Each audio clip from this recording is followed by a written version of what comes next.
और आगे बढ़ते हुए अगली बड़ी खबर आपको बैतूल से बताते हैं, जहां पर डिजिटल अरेस्ट का शिकार हुए एक बुजुर्ग को पुलिस की तरफ से बचाया गया है। तो बैतूल से ये बड़ी खबर आपको बता रहे हैं, जहां पुलिस ने डिजिटल अरेस्ट के शिकार हुए बुजुर्ग को बचाया है और ठगों ने बुजुर्ग को 3 दिन तक डिजिटल अरेस्ट कर रखा था और खुद को सीबीआई अधिकारी बताकर फोन किया सबसे पहले, और फिर आतंकी गतिविधियों में शामिल होने की धमकी दी बुजुर्ग को। संदेह होने पर परिजनों ने पुलिस को सूचना दी और आरोपियों की तलाश में फिलहाल पुलिस जुट गई है और जो बुजुर्ग थे उन्हें सुरक्षित बचा लिया गया है। तो पिछले कुछ दिनों से उन्हें आतंकी गतिविधियों में शामिल होने का डर दिखाया गया, धमकियां दी गई और उन्हें डिजिटल अरेस्ट कर रखा है। हालांकि अब इस पूरे मामले में पुलिस ने छानबीन करनी शुरू कर दी है और जो आरोपी हैं उनकी तलाश की जा रही है।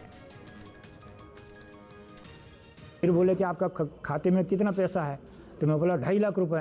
फिर बोले कि आपका एफडी, तो मैं बोला है, तो बोले ऐसा करो, वो आपका खाता कोई बैंक मैनेजर मिला जुला है उस कोई भी, इसलिए आप बैंक के खाते की एफडी करो तो हमको पकड़ में आ जाएगा और आप रिलीज हो जाओगे।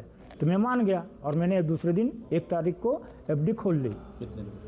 मैंने 60 लाख की एफडी थी, जो टोटल 73 लाख हुई। वो आपके पूरे परिवार को मतलब ये ख़त्म, मतलब जान से ख़त्म कर देंगे, आपके बेटे को वो ख़त्म कर देंगे, आपके पूरे रिलेटिव्स को ख़त्म कर देंगे, आपका पूरे डाटा वो निकल जाएंगे। इसमें जो मुख्य बात निकल के आई है वो ये बात निकल के आई है कि इनको डराया गया कि तुम्हारा जो है एक खाता बैंक ऑफ महाराष्ट्र में मुंबई में खुला हुआ है और उस खाते से कई करोड़ों का ट्रांजैक्शन हुआ है। उस खाते का पैसा जो अभी जो दिल्ली ब्लास्ट हुआ है उसमें इस्तेमाल हुआ है और पुलवामा अटैक में इस्तेमाल हुआ है।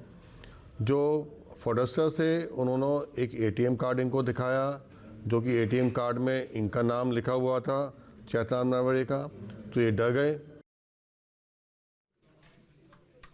और इसी खबर पर हमारे सहयोगी वाजिद खान हमारे साथ जुड़ चुके हैं। वाजिद, पूरा मामला भी बताइए और कैसे पुलिस ने उस बुजुर्ग को छुड़ाया है ये भी बताएं। देखिए, बता दूं, ये जो WCL के रिटायर्ड कर्मचारी थे 64 वर्षीय चेतराम नरवरे, इनके ऊपर जो ठग लोग थे उन्होंने नजर बनाए रखे हुए थे और इनका आधार कार्ड भी उनके पास कहीं ना कहीं से पहुंच गया था, जिसके बाद उन्होंने इनसे वीडियो कॉल के द्वारा संपर्क किया और इन्हें डराया और धमकाया गया, जिसके बाद ये काफी डरे हुए थे। जिसके बाद इन्होंने अपनी जो जाल बिछाया और इन्हें भोपाल से बैतूल बुलवाकर इन्हें एक होटल में रुकवाया गया, जहां पर इनसे लगातार वीडियो कॉलिंग और ऑडियो कॉलिंग के द्वारा संपर्क में रहे और अपने परिजनों से इन्हें बात करने के लिए मना कर दिया गया था। और इनसे दबाव बनाया जा रहा था कि आपके ऊपर पुलवामा हमले का भी आरोप है और आप पे जो दिल्ली ब्लास्ट हुआ है उसमें भी फंडिंग का आरोप है, इसलिए आपको डिजिटल अरेस्ट किया गया है। देखिए, जो चेतराम जी थे काफी बुजुर्ग हैं, वो डर गए थे और इसके बाद उन्होंने अपने परिजनों को भी इसकी कोई सूचना, कोई जानकारी नहीं दी और एक होटल में आकर यहाँ बैतूल में रुके हुए थे। जब परिजन इनसे संपर्क किए, जब ये फोन नहीं उठा रहे थे, तो ये पुलिस के पास पहुंचे परिजन और पूरी पुलिस के साथ जो साइबर सेल की टीम है उसके साथ इनका नंबर से इनका लोकेशन ट्रेस किया गया और उसके बाद इन तक पहुंचा गया। देखिए, पूरे मामले में लगभग इनके पास जो पैसा था करीबन 70 से 73 लाख रुपए के आसपास, उसको ये जो फ्रॉड है उसे गबन करने की कोशिश में थे, मगर पुलिस की सतर्कता और परिजनों की सतर्कता से ये पूरा मामला सामने आया। और इस मामले में फिलहाल में जो पुलिस है उन्होंने जो जिस फोन नंबर से कॉल आया था उसे ट्रेस कर रहे हैं और आरोपी की तलाश की जा रही है।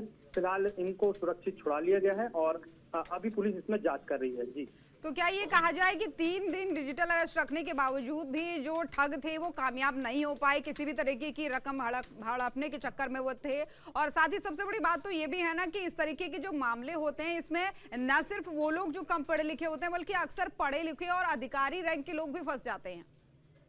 जी बिल्कुल, बिल्कुल सही बात है कि इसमें सिर्फ अनपढ़ ही नहीं, पढ़े लिखे लोग भी फंस जाते हैं। इसमें सबसे बड़ी बात ये रही कि इनके अकाउंट में 2 से 2.5 लाख रुपए ही था और बाकी जो पैसा था वो एफडी के थ्रू था। इसकी वजह से इन्हें थोड़ा टाइम मिल गया और इस टाइम के वजह से ही ये जो है फ्रॉड नहीं हो पाया। नहीं तो अगर अकाउंट में पूरा पैसा रहता तो उनसे वो कैसे ना कैसे करके वो पैसा निकलवा लेते और ये पैसों का वो गबन कर लेते। फिलहाल इस पूरे मामले में अब जांच जारी है।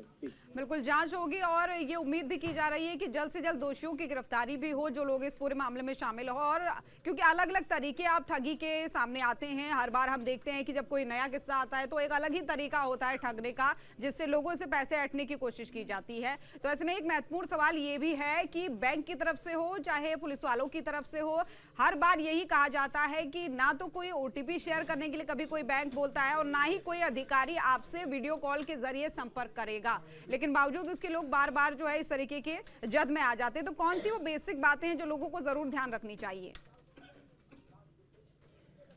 तरफ से कभी भी आपसे कोई ओटीपी नहीं मांगा जाता है, ना ही कोई कागजात मांगे जाते हैं। अगर मांगे जाते हैं तो आप डायरेक्ट ही बैंक पहुंचे और बैंक में जाकर बातचीत करें, मैनेजर से बातचीत करें। वहां पर अगर कोई डॉक्यूमेंट लगते हैं तो वहां अक्सर क्या करते हैं लोग ओटीपी दे देते हैं और इसके चलते वो जाल में फंस जाते हैं। और डिजिटल अरेस्ट को लेकर नए नए तरीके जिस तरीके से सामने आ रहे हैं, अभी तक के यही आता था कि आप गलत वेबसाइट चला रहे हैं, बिल्कुल इसके चक्कर में फंस गए हैं आप। मगर अब ये इन लोगों ने आतंकवाद को भी इसमें ऐड कर दिया है और लोगों को डराकर कैसे न कैसे करके पैसे बाहर निकाल रहे हैं। देखिए, जिस पुलिसकर्मी जो वहां पर पहुंचे थे तत्काल मौके पर, उन्हें भी डराया गया कि आप बिना एफआईआर करे यहाँ पर कैसे पहुंच गए। उनके साथ भी बहसबाजी की गई। देखिए, मैं फिलहाल इसमें एक अच्छी चीज ये रही कि वक्त रहते पुलिस जो है उन तक पहुंच गई और परिजनों के आसमंजस बैठ गया और ये पूरा मामला पहले ही बाहर हो गया। नहीं तो हो सकता था कि इनके पैसे भी जा सकते थे और कुछ बड़ा हादसा भी हो सकता था। ठीक है, बहुत धन्यवाद आपका।